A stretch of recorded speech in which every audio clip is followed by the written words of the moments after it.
West Side area now. This is up there. Thank you. And it was pretty quick and simple, but it was still one of those things where you're like, nobody wants to be in the middle of winter. No, that's just as bad. Well, you can't afford to either. Things freeze up and stuff. Right, right. You know, not fun at all. So hopefully we'll just. Have you heard from We're supposed to have a quorum on this calendar.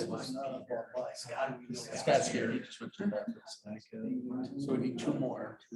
So Calvin's supposed to be here and Brian is supposed to be here. okay.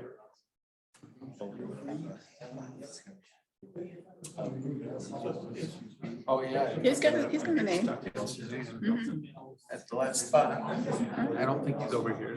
No, he's right there. That's his name. Oh, He'll be sitting right yeah, here. right here. Yeah. Oh, is he? Yeah.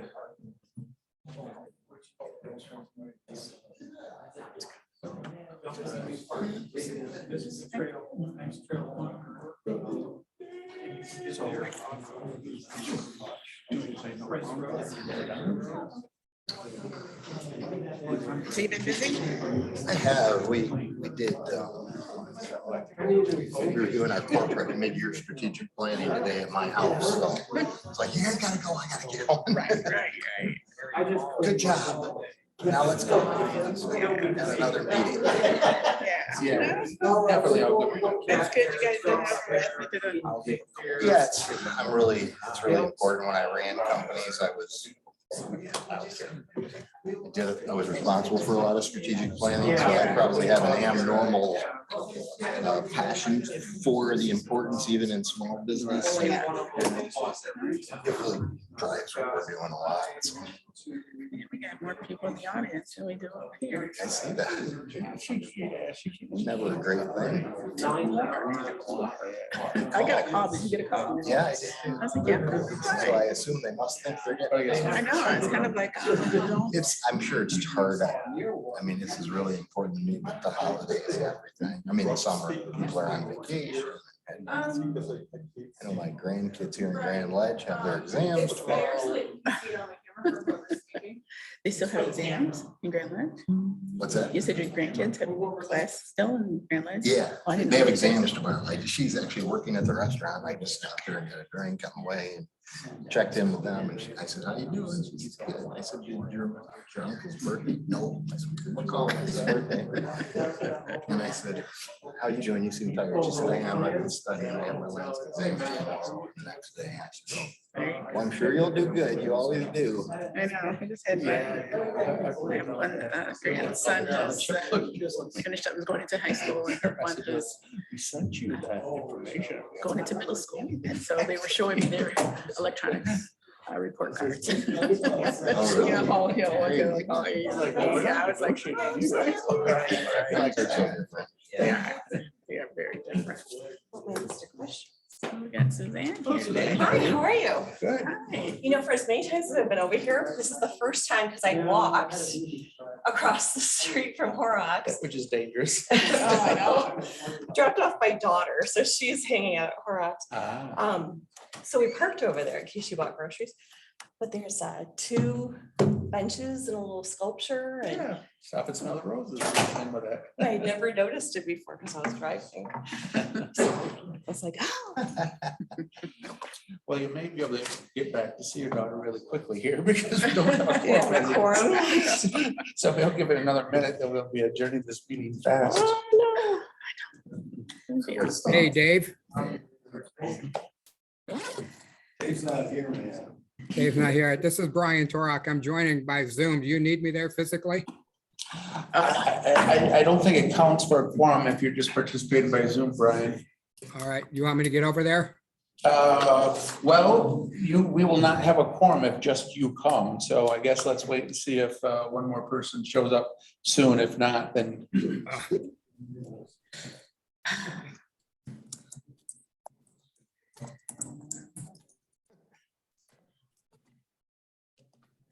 So here we are. Here we are.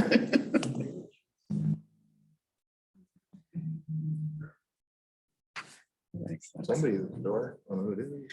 Can't tell you. What was that? Oh, it's Brian, Yeah, Brian's Brian. at the store. I saw a shoulder. Yeah.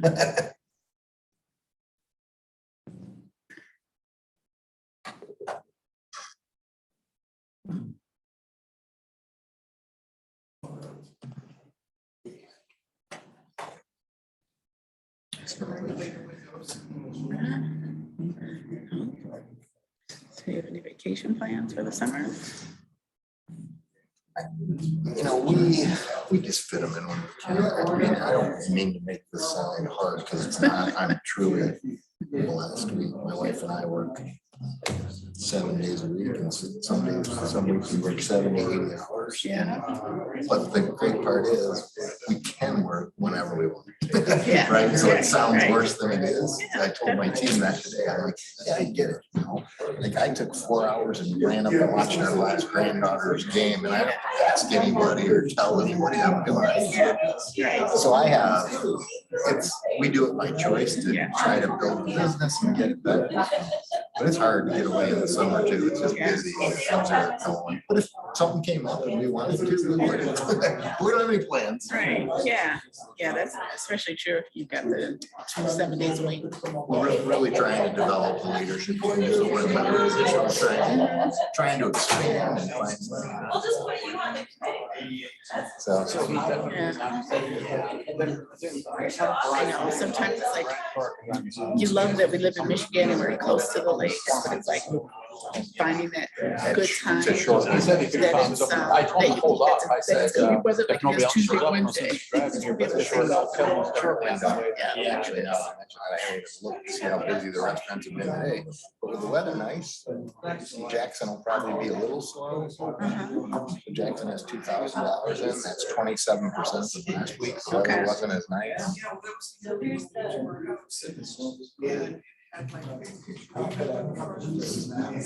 Saginaw. So we're here.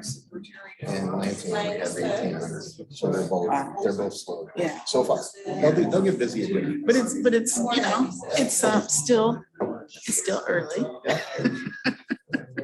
Maybe some folks will come out to, The biggest thing we were talking about today, it was a very hot topic, as you can imagine from, and it relates to all of us, but we just have not suffered the employer shortages. I mean, so our strategic planning was, we lost one manager who quit so far this year, which, you know, in light of the great resignation is very low. And from a staff standpoint, again, we've been able to stay fully staffed the whole time.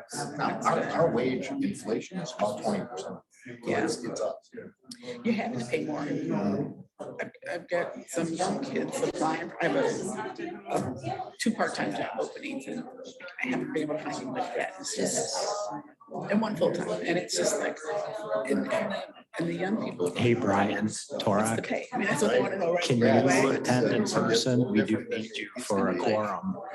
Yeah, so they're young with no experience. And they think they should be making, $17, $18 an hour. Like, seriously? Yeah. Can you hear me, Brian? What's that? Did you say get up? You need me over there?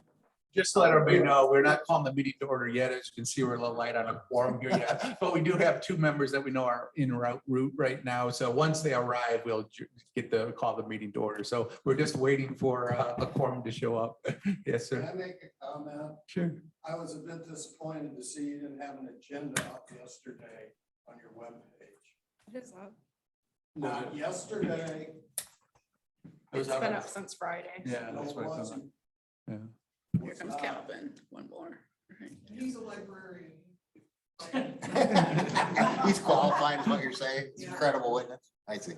Well, maybe we can show you where it's found on our webpage. Anyway, I've had. How you doing, Ken? Huh? How's everybody?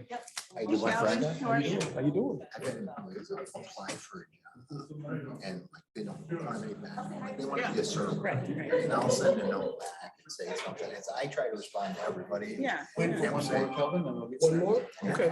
And I'll say something like, thank you so much for your interest in North Kitchen and Bar. We're really looking for this position with people with a couple of years of service experience, especially with alcohol. Would you be interested in that position? So they'll go back and go, well, the other positions pay. That's what depends on the job. We don't start anybody for less than 10 and a quarter. Depending on your experience and qualifications, most of those are. Unless you have experience as a cook, you're up to $16 an hour. And they'll come back literally cursing. Like, basically, F you, if you start treating people better, you can get employees. I'm like, I don't need employees. We treat people really well. It's amazing the attitude that they It's have. like, I'm like, right. just trying to tell you what I need. Shoot, I was trying to reach out to some of my grandkids to see if they take my part-time job Yeah, this summer. And you know what they said? They were asking me the first thing, how much to pay? Yeah, nice. And I Thanks. was, no. I was Thanks like, for the help. I'll remember it at Christmas. All right, I like the light blue hat, little Tar Heel blue. Hey, man, hey. Sometimes when I wait till the last minute, it just turns out right. Got the Eagle shirt. Hey, yeah. Did you know Ben Dodge from Eagle Eye? He ran all their catering. He's working for us. Is that right? Yeah, he took over for Angie. Okay. So, They always have good food, I know that. you think? Yeah, he's the one like that's out selling the events and he does their weddings and planning, so it's fun. We're excited to have him. He has to make sure it's not. And then I think, I get to make it to the not sure Rotary we meeting did from from others. Anything special? For that Rotary. Yeah. Oh, good. They're doing the. So Brian knows to come then. yes. They do. I feel like, are they doing the? If you just over at Are a they store, doing then the it's. anniversary, like the Rotaries? Yeah. Which store is I think they're doing the Rotaries like our birthday for the Rotary. Oh, It's kind of a feature, if I remember right. okay.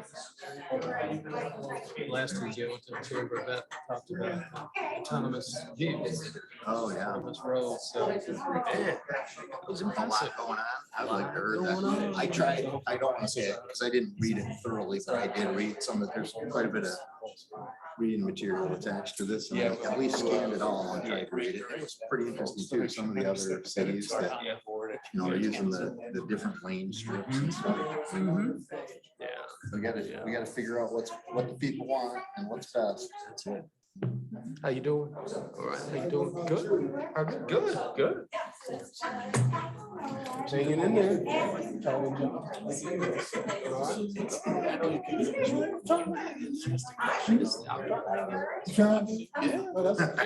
I'm still standing. All right. Please. Mark, is that it? I'm Scott.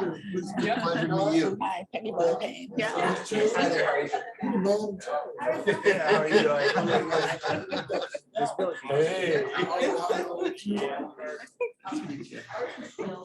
So yeah, I don't know, we're on the home stretch, right? Turning over a new leadership team, right? In the next couple of meetings. Yeah, that'll be good. That'll be good. Yeah. I think so. I think Teresa's run out of voice. Yeah. Well, that's good. You guys, obviously you've done it. You guys, it's a pretty cool system. It is. It is. I've done it before. Probably do it again, but not in any hurry to do it. New. Yeah. I'm feeling pretty stressed with time, Yeah.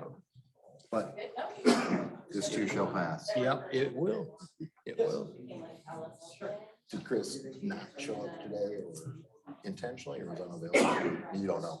Yeah, I'm not so sure my staff calling around. Some people are fine. Yeah, I was just curious specifically about him for obvious reasons. Yeah.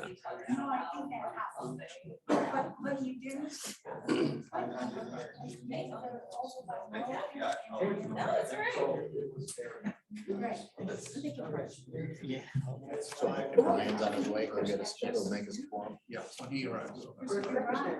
Then we can start. Hey, Brian, how you doing? Well, good, you? Very busy, but I'll get going. Except that was a great presentation you guys had. I told Lola. The cookies are great.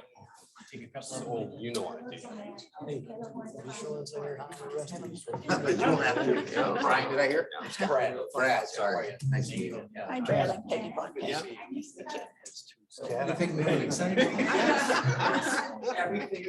Everything's taken. Yeah. I mean, wheels are. We just ask you not to use the phrase, hey, I didn't want to throw them under the bus. We get very sensitive. Very sensitive. But other than that, it's great. I promise you, I won't use that phrase. Yes. All right. I was speaking for me. Yeah. We're free to use it. Here today. It's harder to do like a- So we were doing strategic planning for the restaurants at my house today and I had to kick them all out. So that's why I'm so casual. We spent all morning updating the results year to date and looking at the strategic plan and what we needed to change for the second half of next year. It's always a good day for me or a good time. I love planning and Putting it all together. helping grow people. Well, I put, I shared with, Will they be fine? Brian, will they be fine in terms of Zoom? Picking them up? Will they be fine in terms of Zoom? Oh, yeah. I'd love. Yeah. Let's definitely get it. Let me know where, when, who to reach out to or something, and I'll find the time. We're off for the summer, so we'll reconvene in September. Yeah. Just like, Just like the school year. Yep. Yes, it'll be fun. Up close in person.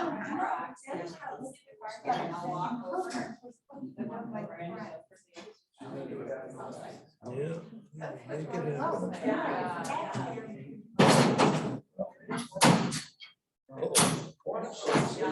It's going, we're going to the January 6th commission.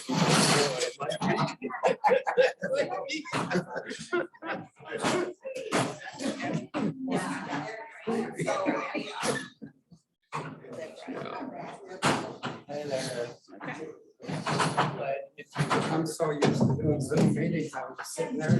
Right. I've been sitting there since 3:45. Yeah, we forgot to tell people that, yeah, the Zoom doesn't count in terms of for the actual board members. They have to be physically present and vote present. All right, for Zoom meeting. No problem. I know now. Well, we called around, we thought we had a quorum coming anyway, but you know, then obviously. Oh, okay. The wife. No. I know, I said, when is it gonna show? Yeah. So it wasn't yours. Right. Oh, yeah. And I'd like to see more meetings, not less, even though I don't have the time. I'd like to see more communication, more progress. Not very patient. I'm ADD. I don't know, I'm self-diagnosed. You got it under control. That's a good thing. I'm in touch with my many shortcomings. Brian can introduce himself to all of us. Yeah.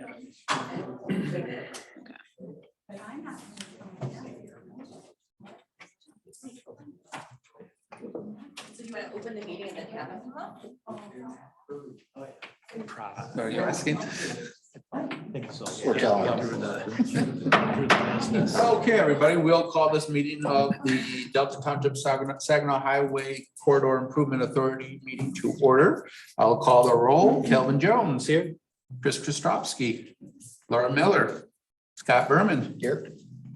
Tony McGaldy, Peggy Von Payne, Here. Rachel Hasinga, Brian Torek, Here. and Supervisor Fletcher here. We have a quorum. And before we get started, we have our newest member of the board joining us for the first meeting. So Brian, we wanted to welcome you and to have you just take a couple minutes to kind of introduce yourself to the other members of the board. Sure. My name is Brian Torak, one of the owners of the Smoking Pig Barbecue over at the old Elmwood Plaza. We've been in business there for about 2 years now, almost 3. Started with a food truck back in 2016 and it just kind of morphed into a restaurant. So Enjoy that time with my family. I also work full-time for the state of Michigan for the lottery. So I'm on annual leave now. Okay. Every month or once a month on Mondays, 4 to 5. So yeah, I've been with the lottery for just about 20 years. And prior to that, I spent the previous 25, 30 years working in the supermarket industry with Ellen Health Food Centers. So, quite a background. Been busy. Yeah, well, definitely. Well, we're glad you're able to join us. Thank you. Welcome. Yeah, welcome. We have the agenda before us. A motion to approve the agenda. Would you know? So moved. Support. It's been moved and supported. All those in favor of approving the agenda as presented, please say aye. Aye. All those opposed say nay. Motion carries. Public comments. Anybody here from the public would like to take this opportunity to speak? Now, we will obviously have our presentations and stuff during the meeting, but is there anybody that would like to comment on anything else today? Okay, we'll continue now down with the approval of the minutes from the May 9th, 2022 meeting. I move that we approve the minutes from May 9th. It has been moved and supported to approve the minutes from the May 9th, 2022 meeting. All those in favor, please say aye. Aye. All those opposed say nay. Motion carries. Old items of business and update on the developer agreement. Well, as you guys have both seen through the communication that came from K2 Development, and then also from the story that you see in the newspaper, is that the Delta Crossings project has temporarily, we hope, come to a stop. Chris is a partner. He was partnered with Landmark. And they have reached an impasse of working together. So they're in the process of trying to separate. And while all this is pending, things were placed on hold. So that's what we know about what's going on. Hopefully it will become resolved and the project can continue as it was planned. But it's up to the parties involved, I guess, to get this worked out and get this moving forward. So obviously, if the project's on hold, there is no need to discuss any type of developers agreement. And then obviously, you know, if it does come back together, you know, all the numbers we have been looking at obviously would be different potentially because of delays and who knows what projects will still be there and stuff. So we'll have to potentially go back and review things, but we'll take it one step at the time. And as of right now, we're told everything's on hold. So we will wait and see on that. Any questions about that? Or move on? Okay, and we move down to the items of business for today's meeting. And this is a continuation of the discussions that we have planned. We have planned a series of, I think we call them listening sessions. I can't remember exactly how we're phrasing these, but to bring in different things that would come into play along the Saginaw corridor and to bring in experts and outside interests to share thoughts on those topics. Which will then go into play as we then look at coming up with a broader comprehensive plan for improving the corridor. So tonight's groups that we're bringing in are to bring in folks that represent public transit and accessibility along the corridor, both in terms of for those with disabilities, those you know, who are pedestrians or bicyclists, to, you know, have conversations about how the corridor is working and things that could be done to improve it. So that's what the focus this evening is. And I think we're going to begin with public transit. Suzanne, though, did you have things you wanted to share with us here this evening? Yeah, I thought just for background for those in the audience, so they know kind of what you do and why they're here. You gave a great summary, Mr. Supervisor, but just I wanted to back up just a little bit from a timeline standpoint. Last year, Delta Township created the Corridor Improvement Authority for Saginaw Highway, and that was to leverage the development that was happening at Delta Crossings to be able to capture the tax increment, the taxes they'd be collecting, the increase of that, to be able to invest it in the corridor. As you know, some areas of the corridor are pretty tired, and so the opportunity to invest along it and leverage that opportunity really became a priority for the township. So as part of a corridor improvement authority, there is an authority board, which is the board before you today. And in the future, they intend on seeking public input on what should be the investments for the corridor.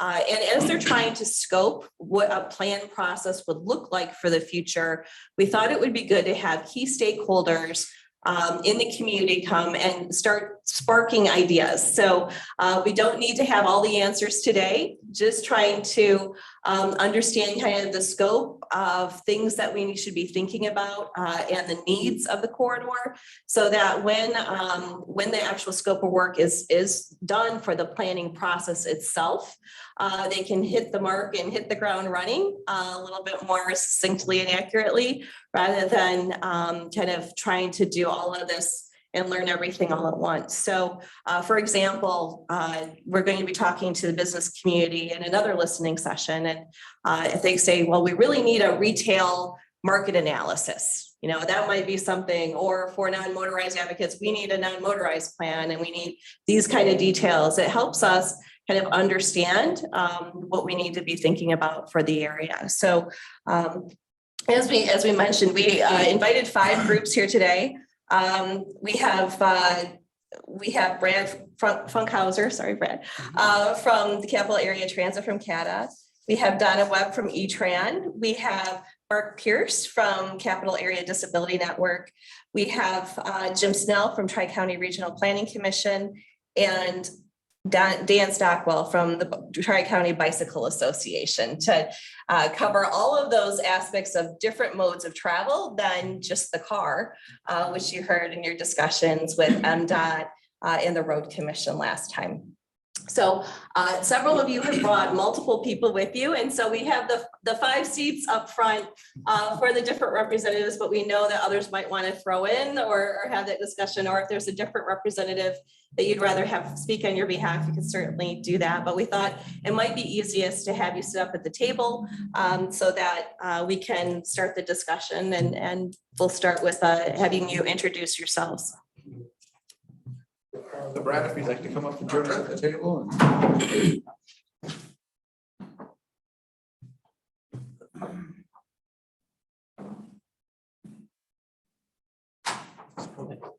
Thank you, Senator. Does that pay better? There will be no Twitter feeds displayed at this meeting. Well, thank you. We appreciate all of you taking your time out of your schedules to come and take part in our planning process as we take a look at our Saginaw corridor, which really does serve as the main street for Delta Township. A lot of traffic travels down it. It's obviously where our commercial businesses and retail is located, and it really serves as, you know, kind of the heart of the township. So trying to do what we can to keep it strong and vibrant and to improve it, hopefully as we go forward, is certainly is a big goal. So you all are helping us in that process as we move forward on looking at what are things that we can do to make sure it remains a very strong corridor throughout our region, and to look at all aspects of you know, who is being served by that corridor, and what we can do to improve it to make it more accessible for everyone to come and take advantage of the businesses and stuff that we have available. So we appreciate that. So why don't we start by, you wanted folks just take a few minutes to introduce themselves, Suzanne? Is that what the? Yeah, and talk about the constituents and maybe the relationship to Saginaw Highway, because there's definitely lots of things we can talk about in the region or in the, you know, in the greater township, but we'd like to try to keep the conversation focused on the corridor. Right. So why don't we start with you, Brad, to talk about, you know, CATA and public transit. We'll have Donna enter the discussion as well. Sure. Thank you, Mr. Supervisor, Manager, members of the board. Thank you for this invitation. This is fantastic. One of the interesting things about CATA is that we do not currently operate full service in the township. That is E-Tran's responsibility. We do have fixed route on the Route 3 that services to Lansing Mall. And with that, by federal law, we are also required to operate ADA accessible complimentary service for those that are outside of the 3/4 mile boundary that could not get to that fixed route. It's very popular service on this end. It's a very busy corridor. So we have 5 jurisdictions that are millage paying jurisdictions: City of Lansing, City of East Lansing, and then 3 townships: Lansing, Delhi, and Meridian. Our current millage right now is 3.007 to be a member of that authority. Some of you may recall that in the early 80s, late 70s, Delta actually was a member of the authority, full millage pay. Quite frankly, board members, Mr. Supervisor, and I have had this conversation many times. One of the issues with being able to provide robust urban service is that it was either pay the full millage or don't pay the full millage. CATA in 2018, after I took over, made a change to our articles of incorporation, allowing others to join the authority at different rates. Those are not defined. They are up to the relationship of the current board and a jurisdiction coming in. In fact, Hingham County and Michigan State both took advantage of that. And we have large contracts with them, and they are both now voting members of our board. So big things are happening, big dreams are dreaming. We have had multiple conversations with our partners about the businesses that are coming to town, workforce development. How do we get those people from different population areas to those employers? But the other thing I would say to you, not to represent this whole table, but it isn't just bus service. The vision here is that multimodal mobility, the movement of people, whether it's bikes or handicap service or pedestrians. I have always said for 30 years, I believe I've been doing this for 30 years. I do. I have always said that transit trip does not start at the bus stop or the bike rack. It starts when they get up in the morning and they're going to the doctor's office. It starts at their home and the planning of that. So access and mobility are key. So I'm going forever, so I'm gonna stop. Thank you, Mr. Supervisor. Sure. And Donna, do you want to talk a little bit about how E-Trans serves the corridor specifically? Yeah, E-Tran is, it's really a demand response type of service. So we do go up and down the Saginaw corridor all day long. We don't provide fixed service on the Saginaw corridor, but we are accessing those businesses and restaurants and in and out, and get out on the Saginaw. Safest of our abilities to. We do connect with CATA throughout the township. We connect with them in various sites, such as the Mall, Myers, Follies down on and there where Jolly and Waverly are. We also do Quality Dairy. They pick up sites. Quality Dairy and Kroger's. So the Saginaw corridor is very busy. It is a challenge sometimes to get in and out and off from the Saginaw corridor. I'm sure we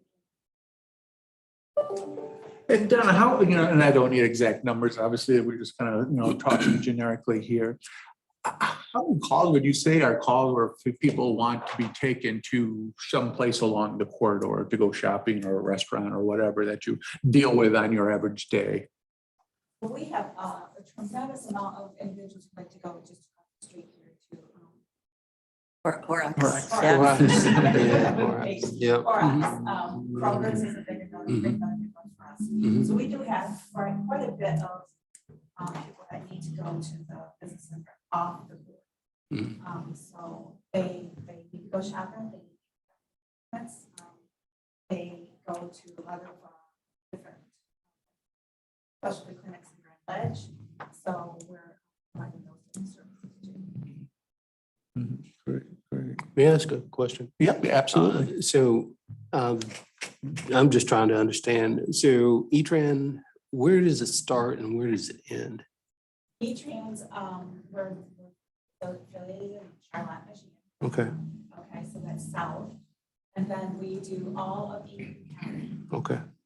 So we go as far out as Nashville. Okay. Thank you. Welcome.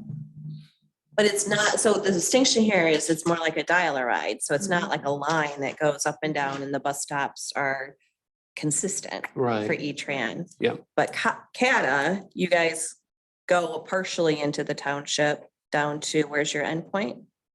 So Lansing Mall. Lansing Mall. And it's Yep. a little confusing because you're actually dealing with 4 transit authorities. You have 3 county systems. Mhm. Those are defined by the county border. The CATA is the Urban Transit Authority, which serves the urban boundary, which goes into the 3 counties defined by the Census Bureau.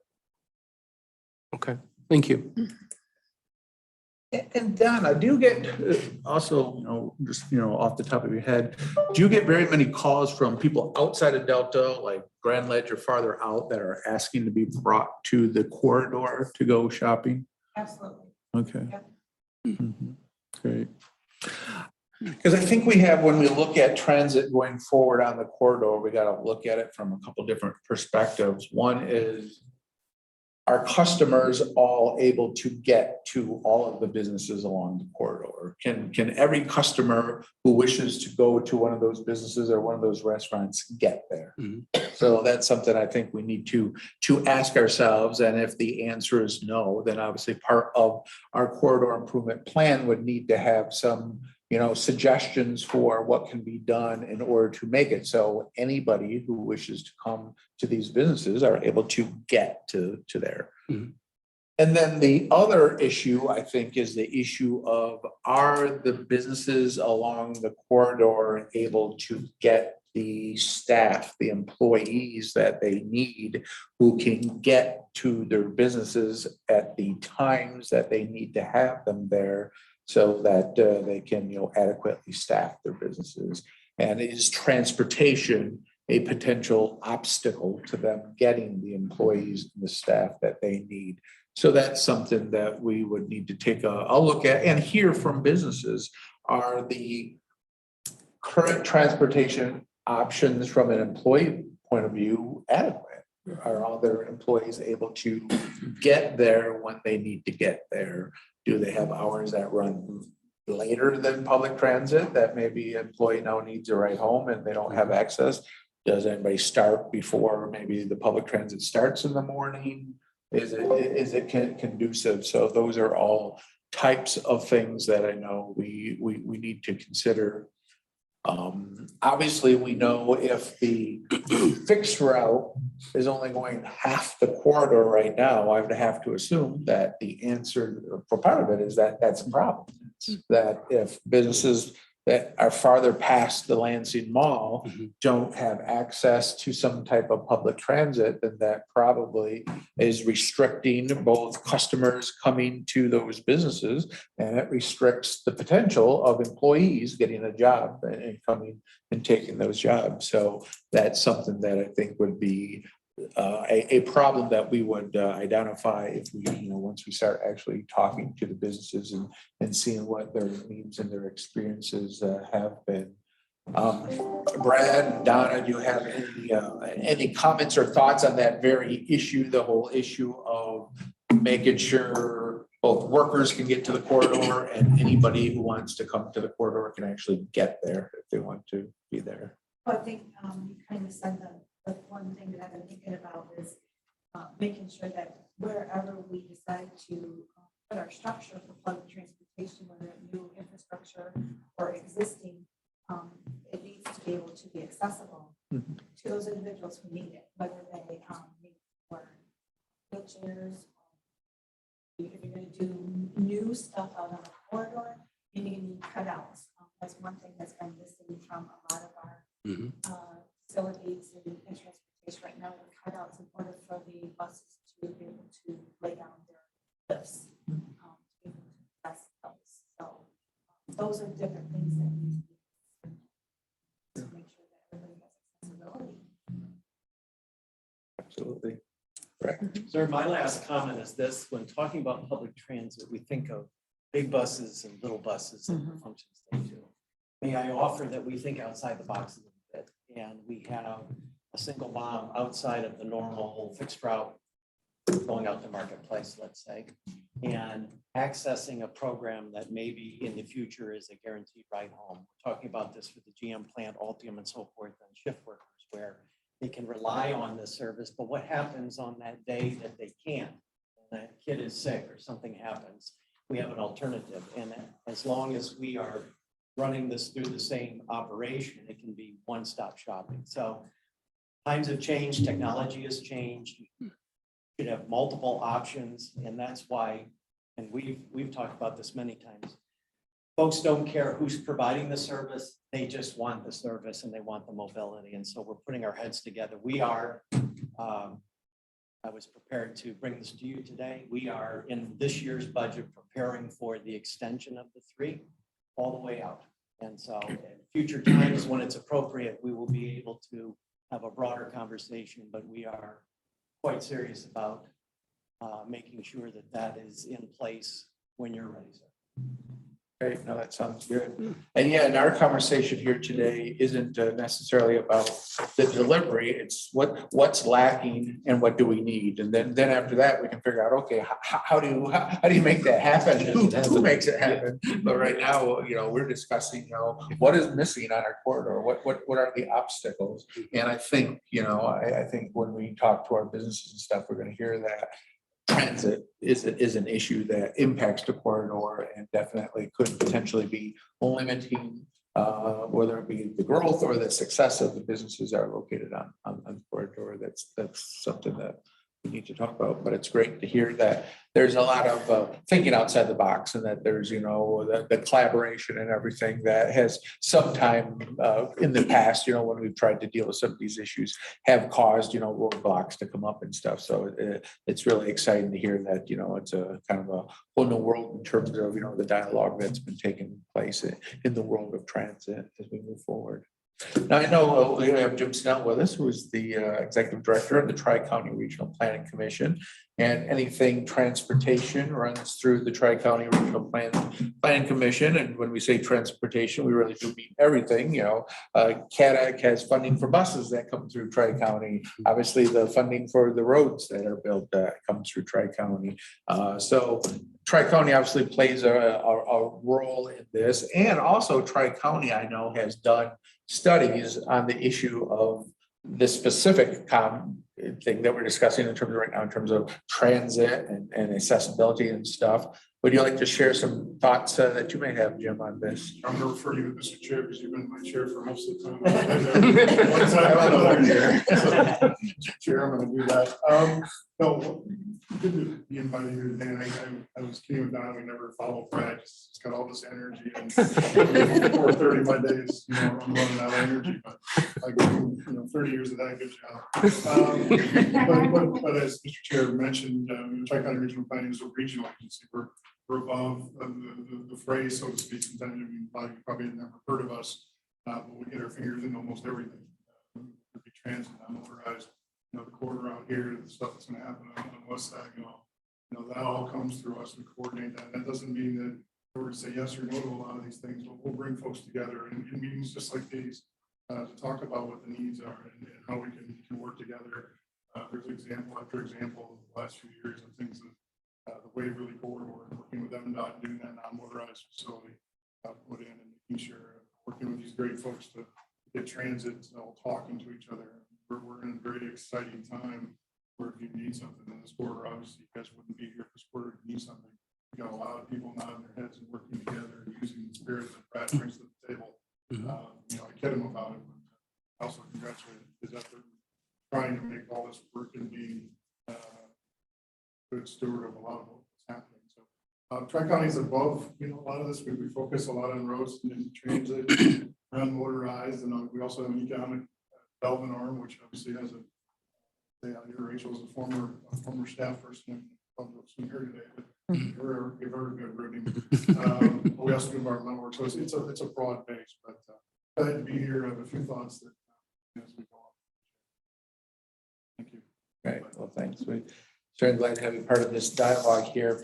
Have any of you folks heard from our businesses or folks on these very issues related to transportation along? Have you guys heard anything from employers or anything, once again, limited to the corridor, that they have found that that's an issue and have reached out to folks to discuss any of that?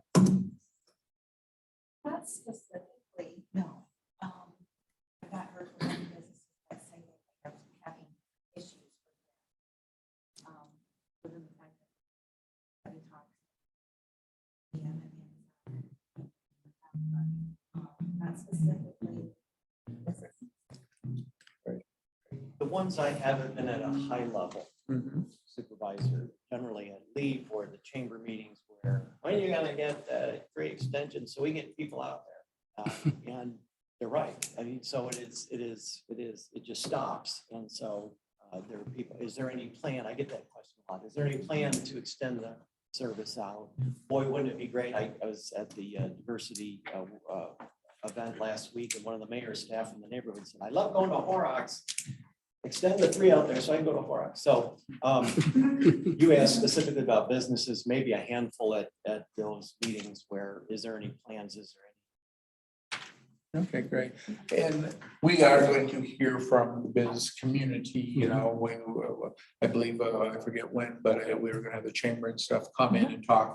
And I'm sure that these are exactly the type of things that they'll share with us, you know, when we hear directly from them. But I wanted to hear of Transit's been hearing separately from them and everything. I think now it's probably good to, and if folks on the board here have questions at any time, you know, definitely feel free to jump in and stuff. To broaden the conversation out just beyond transit to the whole issue of those with disabilities. What has been the experience of the disability community in terms of so far being able to access the corridor, both from the customer perspective and from somebody seeking employment along the corridor? Have there been some specific challenges that you have been made aware of that the community has? Well, thank you, Mr. Supervisor. My name is Mark Pierce. I'm Executive Director of Disability Network Capital Area. We've been in this area probably about 46 years representing people with disabilities and some of the ways in which people with disabilities intertwine with the environment. Appreciate E-Tran, appreciate CATA, Spectran. He didn't mention that one too much, but our people are always calling for a ride, always getting on a fixed route. We represent the pedestrians. We represent the people who depend on the actual system to take them to be part of inclusive businesses and all the events around the neighborhood or the community. One of the first things I did is I was so excited that you invited me here because I wanted to say something about the people in our community that walk back and forth and engage with the business owners, and they're great taxpayers and they're great consumers. They buy things and they use this community. CATA, Spectran has been really strong with getting us to the mall itself. We've had events and things there so we can say firsthand that happened. E-Tran, dial right, get them where they gotta go and get them back where they need to be. Really appreciate the transportation and things like that. Me being a military guy before I became an executive director, first thing I told my staff was, we gotta go walk the corridor. So guess what? I was here Saturday walking down this 4-mile corridor. Not like I used to be in the Marine Corps, I was tired up to halfway.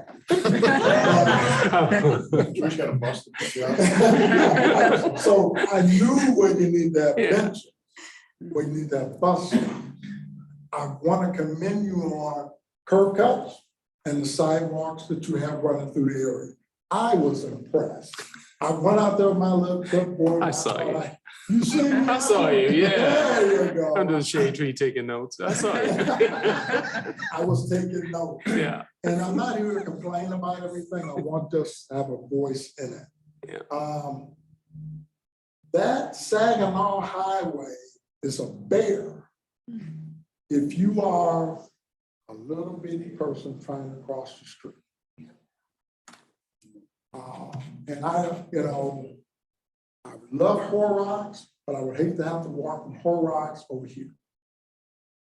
6 lanes, 2 lanes making left turns, and a button you push, and you got so many seconds to get across. If you're a person with a walker or a wheelchair, or just a person that just doesn't move as fast as you used to move, you might not make the line. But we're here to discuss how we can get some of these things done. And curb cuts is a good one. Great place to start. The businesses are kind of far off of the road. So if the bus did drop them off, they're stuck as far as maybe 100 yards away from a business. So I don't have all the answers. But I do know that some type of way, we gotta look in the future, maybe the transportation is not on the highway, maybe the transportation runs between the buildings, which would create drop-offs, things of that nature, kind of like when you go to Vegas, you know? You're sitting there one spot, you know somebody will be there in 50. That's just my thought, you know, when I looked at it. But hearing impaired, I'm hearing impaired, visual impaired, crossing the streets, you need some sound. Something counting, something saying something to people. If I don't move that fast, I think you need some shelter areas where I can sit and weather rain, things of that nature. And in the winter, I don't know what to do. I love Cabot's little spot, but they don't stop the wind too much. But something to keep that wind off. We live in Michigan, you know, if you don't wear a coat, you're in trouble. So just right off the bat, with them are the things that I seen just edible. A few benches along the way. I would have to say at least maybe a quarter mile. You need to have a place to sit down. And I know that that's a hard one because once you put benches and things up, somebody's got to pick up paper, somebody got to pick up stuff. But it is a accommodation for someone who needs that. So that's all I have to share right now. And I would love to be a part of the conversation. I would love to be a part of bringing best practices from other cities and other places that you go. But I think you got a beautiful quarter here. I was impressed. I told my wife, I said, I can't fuss at these guys about it. They got haircuts. You know? And that's truly the biggest thing we're making a big issue over. And it looks like we have transportation here, that if we resolve that piece, you really can serve everyone, not just the people with disabilities, but my dad who just can't walk that far because he's older. You know, my cousin who has an actual disability. In them days, I just can't go 50 yards. I need to, you know, maybe only go 10. And so I think all of us go through them days. We have good days, we have bad days. The whole idea of the things that we do in the service industry is make sure all people are included in service. So thank you so much, and hopefully we can continue the conversation. Have you had concerns or heard concerns about not being able to get to the corridor at the times people would need to go? Have you heard that there's any concerns about people wanting to go earlier or later than what they're able to find transportation? Yes, I mean, transportation for people with disabilities is number one. Right, you got 3 areas: employment, transportation, housing. The corridor does it all. It has the housing. You got a beautiful suburb sitting over there. People longing to come to this side. I almost bought in this area because it was so close to everything. Perfect place. Employment.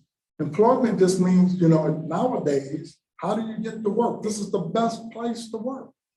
And then if we take care of the transportation piece. So yeah, usually it's about, I gotta go there so early to get a ride. If I leave at 6:30 or 7 o'clock, I can't get back home, depending on where you live. So if you're out in Grand Ledge and you have a personal disability and you gotta have a wheelchair ramp on that vehicle, you only have so much time to catch that vehicle to get back into Grand Ledge or anywhere else around.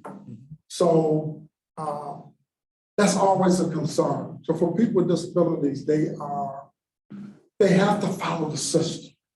They don't have that option. If you don't act up in our car, we just take off. If the place goes at 8:45, we can be there at 8:40. And then we want to stay there and bump people to 9:30. So be it. So people with disability can't do that. They know that they have spec train coming to pick them up for a certain time. E-Tran, they got to know the transfer they got to make. They got to be there at a certain time. And so this is about the people that we serve. And they're loyal people. And man, I tell you what, they spend money. And that's what it's about, being included and being a part of that, spending money and enjoying the places that you're at. So, yeah, I hear that one all the time. You know, I can't get the word by 7 because of all the things that go on with my life to get there. And I can't work a late shift because there's not another way to get me home. You know, so the beautiful thing about this quarter is you can create your own norm. You can make something very unique that people talk about all around the country, because there's not too many places set up like this. No, we definitely appreciate the input. Yeah. You mentioned Spectrum. Would someone enlighten me on what that's all about? Oh, so Spectrum is special transportation for people with disabilities. Okay. So they make a call and they say, I need for you to come to my house and pick me up at a certain time, and I need to go here. And so they fall within a window which they show up, and they take them to, well, if they left in Lansing, they pick them up and bring them out here to the mall. Okay. So your Spectrum is huge because it's a curb-to-curb service. Okay. Well, your fixed route, Brad, we're talking about. I like the fact that you are though. So, well, with your fixed route, it sits on a certain spot, and you just gotta be there on that itinerary. Well, with Spectrum, you create the itinerary. You know, you say, this is when I need you here, and this is what time I need you to come pick me up and take me back. So does that serve Ingham County, and then you have E-Tran is Eaton County's version? Right. Okay. Mr. Supervisor. Sure. So the difference is, everything he said is correct. The reason that this Spectrum is operated is because it's federally required under ADA for those that within a 3, I think I misspoke before and said outside of, meaning that within a 3/4 mile buffer around any fixed route, if someone with a disability can't access the fixed route, they're entitled to that curb-to-curb service. Right. It is, as you would imagine, horrifically expensive, but it's federally required. So it isn't offered. We don't offer it outside of those boundaries. What does that service look like? I mean, is it a bus? Is it independent people like a Uber that drive their cars and pay for that service or get paid for that service? It's small van. Small buses. vans. No, I think the bigger one can maybe hold 20 people, and then some of the small ones, you know, can hold maybe 5. And are there independent services? I only ask because I have a team member in my team who does that. I don't know if it's private or public business that he's in, but he picks people up and takes them for rides, and we work around his schedule to help him accommodate them. Is there an additional network of private transportation that people are doing for profit, or what is he maybe in? So there could be situations where Spectrum can't take them to a place. And so if you have to see a physician or a doctor outside of our area, then you may have to resort to some other type of transportation private. In some cases, they got shuttles and things that are taken, but they're very expensive. They pay for Medicare, Medicaid dollars. And depending on how severe your disability is, you may have to use an ambulance. So there's a lot of different ways to do it, but most people can't afford to do it on a day-to-day basis. It'd be a special time that you go, and it's got to be covered under your health insurance. So until recently, the answer is no, they don't mix. Other transit authorities in other urban areas have absolutely gone to having private networking and brokering of services. And when we talk about thinking outside the box for some of these overnights, I think we have to. I think because of workforce development, not only in our employers, but also in our workshop, we've got to get everybody under one umbrella, and those that meet these requirements help provide service, and we put out service to everybody. I think it's coming. Beyond an accessibility, it just seems to me intuitively that there's a financial impact on these people and or the government resources that are funding that support, if we can make that more efficient as well as more accessible. I know we can. Yeah. I think that if you put the priority on the first one, Mhm. the rest of the stuff will follow. Yeah. Because it's interesting how disability, just people, the human experience works. You may not have a disability today, but just keep living. And you're gonna not be able to do things at the speed that you want. You know, just keep living. As a Marine, I could be out my rack in 5 minutes and then my uniform on the front line. No time, in formation. That was a good old day. But it takes me about 30, 40 minutes to get out there to the mailbox. So I'm just saying that because we can't look at life as it's an expense. We gotta look at it as people are worth it. They're worth it.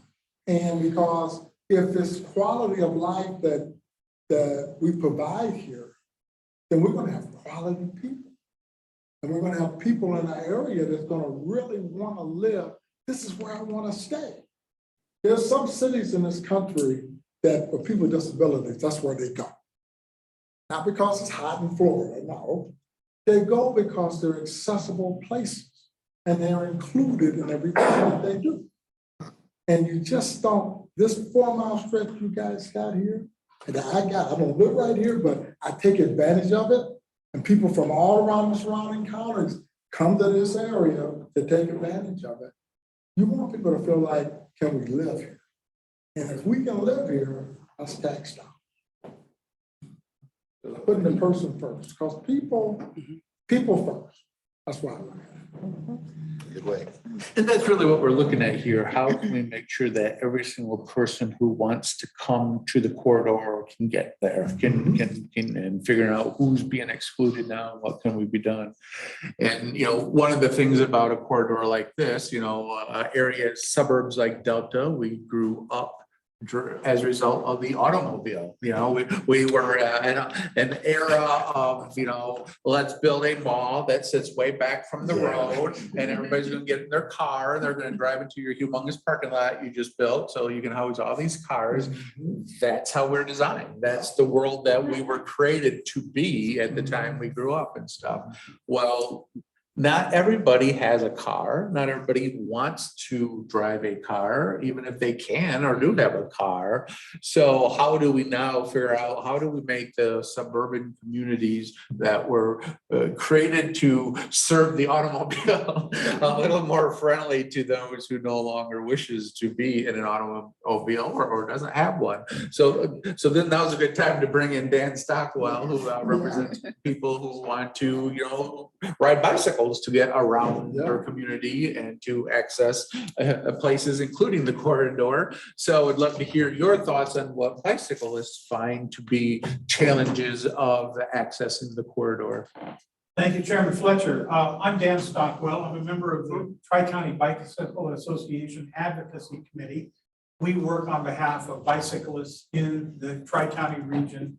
We're also, you may know us, our best known activity is a ride called the DALMAC, where we ride our bicycles from Michigan State University to Mackinac City. The organization has been around for 50 years. We are very active in the community.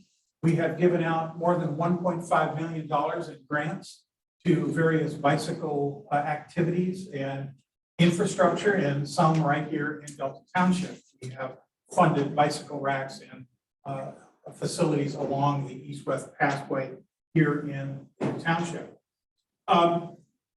Getting right to the point of the facilities in the township, while I agree with the statement that we have good sidewalks that you can get through, you have curb cuts, those sidewalks are not designed to accommodate bicycles. They are pedestrian sidewalks. One of the things that we lack is a bicycle facility that runs the length of the corridor that would allow people to go to businesses along the corridor. And we have the pathway to the north of us, which I ride frequently, back and forth, Sharp Park, the library. We have nice facilities and things along that. However, we only have one access from that pathway to a business in the township, and that is the Lansing Mall, which if you've driven by the Lansing Mall recently, it ain't much. So there's been, it's got the access. Now, we need to work toward a community that is inclusive of all road users, bicyclists, pedestrians, wheelchairs, buses, all forms of transportation to make it a vibrant and active community. And we, as bicyclists, you don't see us much at your businesses because we can't get there. Now, if you are in East Lansing, or if you are in Meridian Township, take a look around. You will see bicycles at businesses. You will see people riding their bicycles to the grocery store. I ride my bicycle at great peril from my home on St. Joe Highway to Horrocks. And I take along a bag and I do some shopping or stop for a beer in the beer garden while I'm there. But it's difficult. And the point being made about pushing that button and having a few seconds to cross that street. And I do it legally by walking my bicycle in the path, in the crosswalk. I can barely get across Saginaw Highway to get to Horrocks. So that's an issue right there. I would also remind this committee that there is a non-motorized transportation plan that is endorsed by the township and it's part of the overall township planning. And it would be good to refer to that plan as you consider how more bicycle facilities can be made available in the township to those who need them. I would also piggyback on the comments regarding employees. Employees not only use public transportation such as CATA or E-Trans to get to their job, they also use bicycles. And again, it's a great risk for those people. So if you're considering ways to have full employment, have full access, have employees get to work, consider that bicycles are a really important thing. And if you bought a gallon of gas recently, need I say more? We went a long time without this coming up. I'm surprised. But let's address that. Yeah. $5.19 for a gallon of gasoline. Bicycles, if you've tried to buy a bicycle recently, you'll find they're hard to find because people are rapidly moving to buying bicycles and e-bikes in particular. I provided an appendix in the presentation I handed to you that has some statistics about bicycle usage and the explosion of bicycles in this country. I would also piggyback on what our friend from CATA has said. We look at bicycles also as a last mile, in that last mile of a commute for someone, or the last mile to get to some destination. So if CATA drops me off at the Lansing Mall, they have bicycle racks on the front of their buses. I can pull my bicycle off and I can easily get to the pathway and go back and forth. But it would be nice if we had more facility to allow people who ride public transportation to use their bicycle for that last mile. And you can think of lots of places along the corridor where this might be applicable. One of the other things that's come to our attention through our networks of people who make comments about their experience, businesses need to put bicycle racks at their businesses in well-lit and secure locations. Been a considerable amount of conversation about the fact that Meyer, here in the corridor, moved their bicycle rack kind of behind the building in a corner, not accessible, shopping carts piled up around it. And I know of several members of our organization who ride their bicycles to get their groceries, but don't have a secure place to park them. And that is an issue that needs to be addressed in the corridor. Horrocks has one little bike rack. Now you'd think that they'd have more facility because a lot of folks ride their bikes to Horrocks. We have a group in the city called the Lansing Bike Party, and they ride their bikes, 25 or 30 people, on our pathway, ending at Horrocks for a little celebratory beverage. And that is something to be considered. So bicycles need to be considered on par with automobiles as a way to get business, customers to the business. Bicyclists buy things. Bicyclists are employees at your business. We need to take that into account. So I don't know, Chairman Fletcher, if you are going to address, I've addressed all of the questions.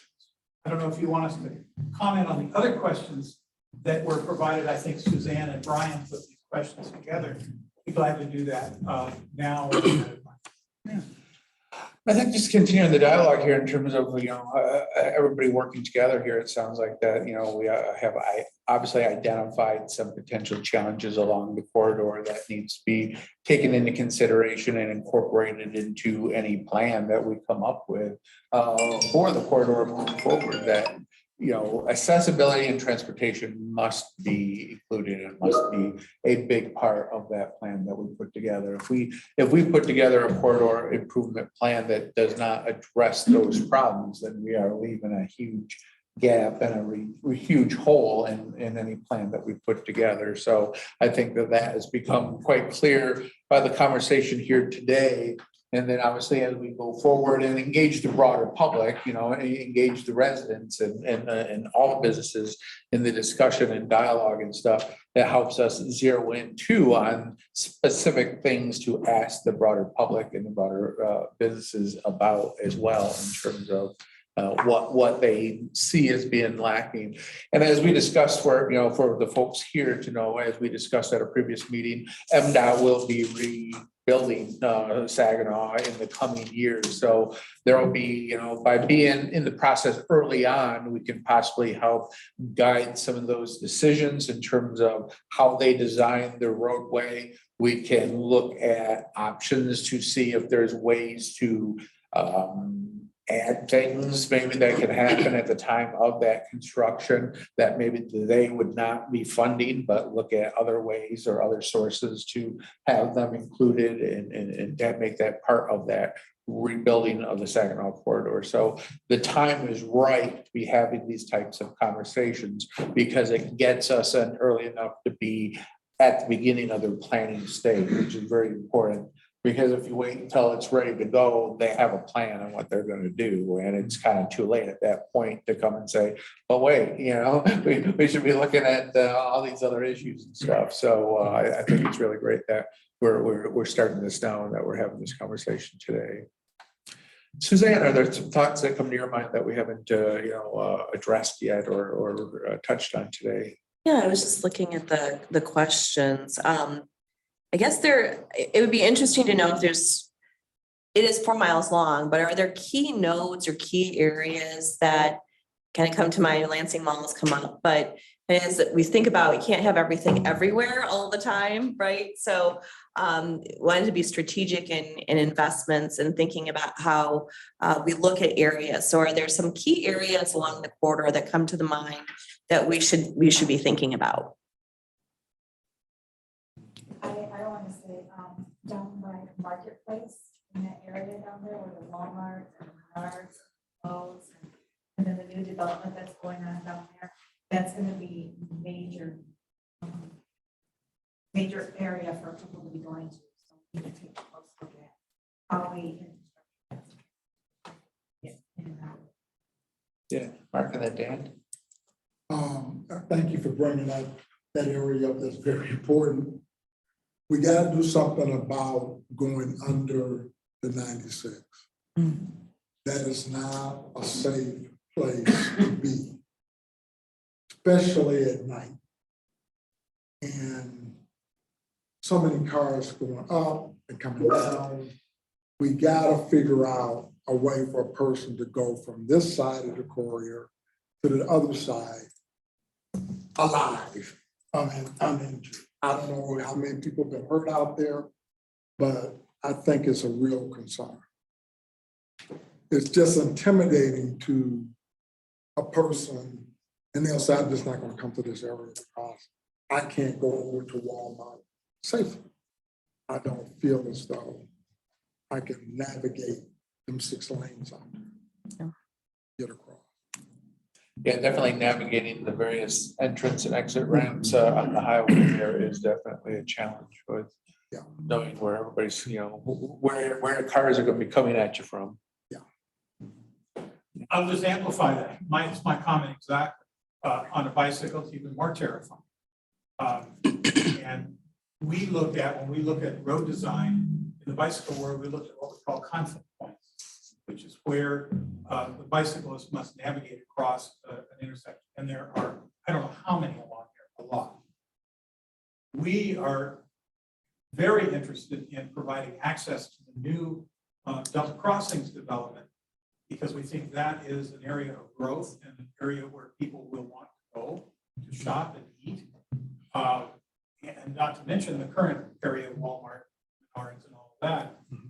But I agree with you. It is, I wrote it once and I'll never do it again. And in our future conversations, we would like to discuss some ways in which we've thought about ways to get to the Delta Crossings area specifically. And to remind you that there is money to fund these kinds of transportation options from the U.S. Department of Transportation. Don't overlook that opportunity. Oh, we won't. That's why we got Jim at the table. He'll fund anything we want to. You know, when looking at an urban corridor like this, frequently we look down nodes, right? Okay, and so you've got a large employer, or you have a big shopping center, and so put a stop there.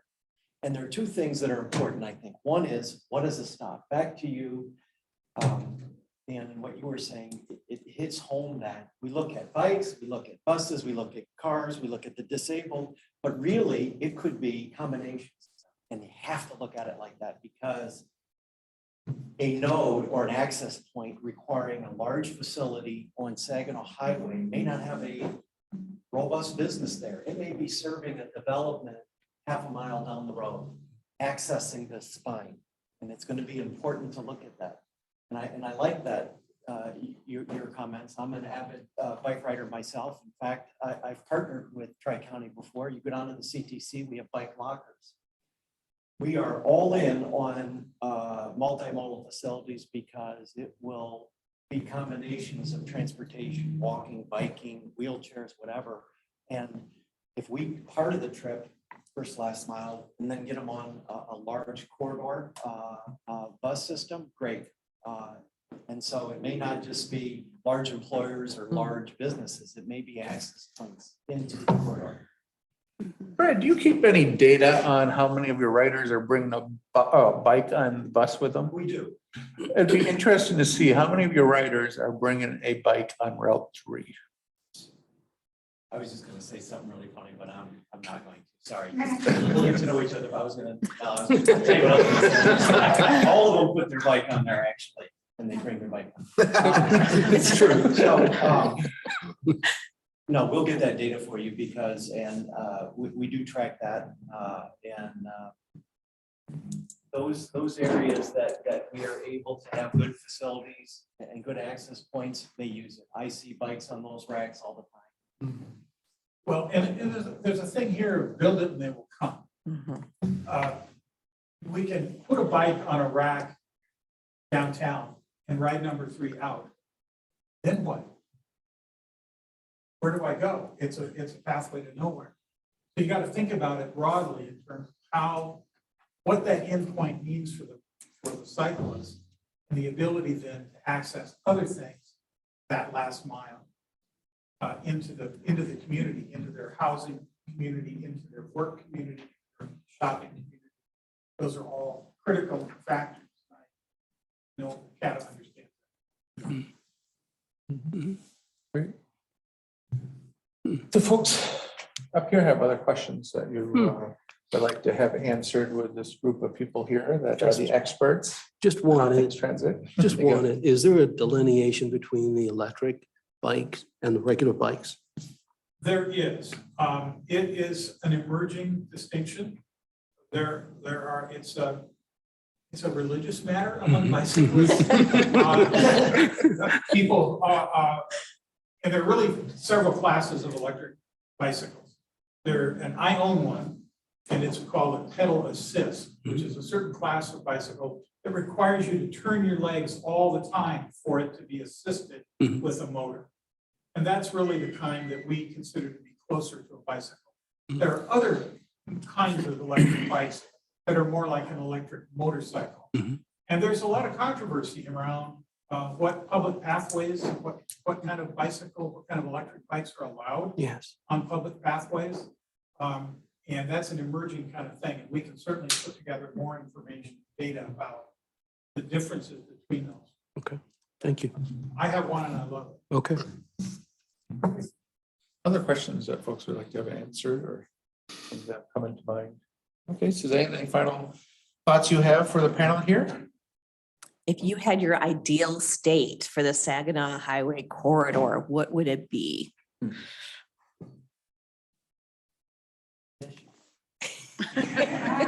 Or are there examples? Are there other places where you say they really got it right here or there, and we'd love it if it looked something like that? Well, Suzanne, I'll say that I think we have a close example that's pretty good, maybe not perfect.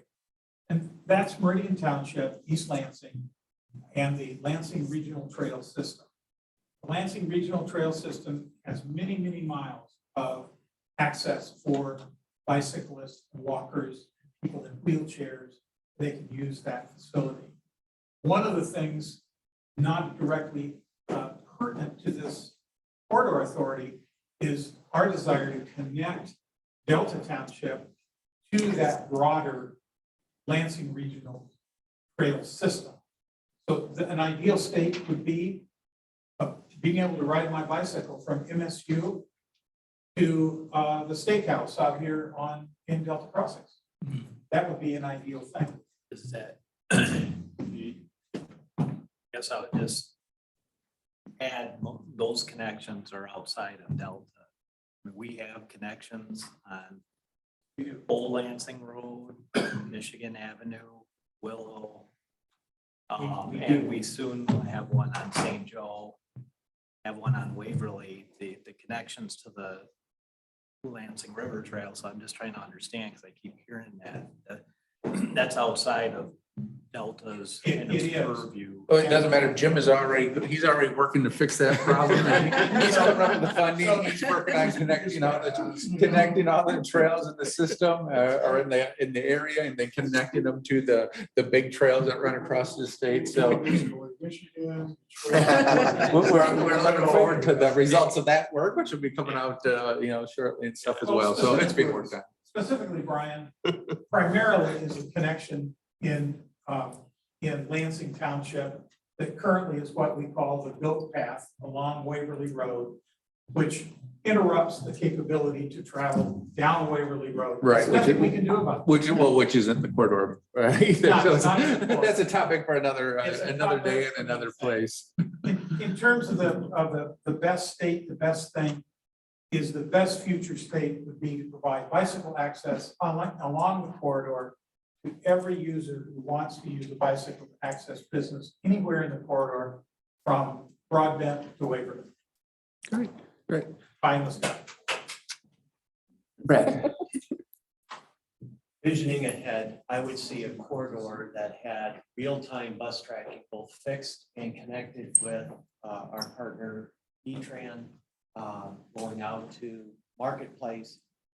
When looking at stops, that was the second one, Suzanne, when we hear the word stop. A lot of people think of what is a bus stop? Hole in the ground, it's where the bus stops. I see it as an access point or a node, right? So a shelter, it's a box. It doesn't have to be. It can be art. It could be lit. It can be solar lit. You were talking about safe places. It could have bike facilities. It could be information kiosks. You could have a digital readout. We're testing 3 or 4 of these right now where you could have transportation facilities, information for the disabled community on a reader board inside a business. That serves as a shelter, doesn't it? They're having coffee and they look up. You do it at the airport, right? You look up and you see that the Route 3 is only 5 minutes away. I've got time to run to the restroom and then go out to the bus stop. So it's access and mobility along the corridor, but I see a beautiful corridor, planning term, sense of place. You know that you've entered this corridor because it's got theme down it. Blank slate, we're aboard. I'm excited. Do you have bike racks at your bus stops? Pardon me, sir? Do you have bike racks at your bus? Some, Okay. some, yes. Well, if we have no more questions here, I think I just want to thank you all for taking your time to come here tonight. I think it's been a great dialogue, a great discussion. Certainly has given us some really good things to think about and to incorporate in our planning process as we move forward with the master corridor improvement plan that we hope to put together at some point. So thank you all for being part of this dialogue, and we'll continue to reach out and be engaged with all of you as we move forward, as we work to incorporate the things that were discussed today as areas that need to be improved. So thank you all for coming today. Thank you very much.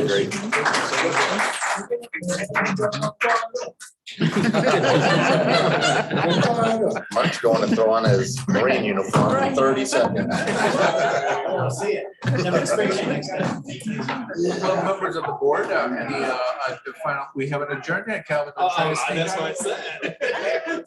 Any final comments or anything from members of the board here before we go here? I just think it was really informative, and I would echo what Mark said in summary. I think that's the reason I'm on the board. Just try to keep the people in mind, right? Yeah. I love that line. So, yeah, no, I think it's been very beneficial. Yeah. Well, if we have nothing else, we'll see no further business before us. We So there's are. no closed session. No, there's- Good stuff. What do we have next? Learned a lot. Suzanne, do you remember who we have slated? I have lots of questions. They just seem too far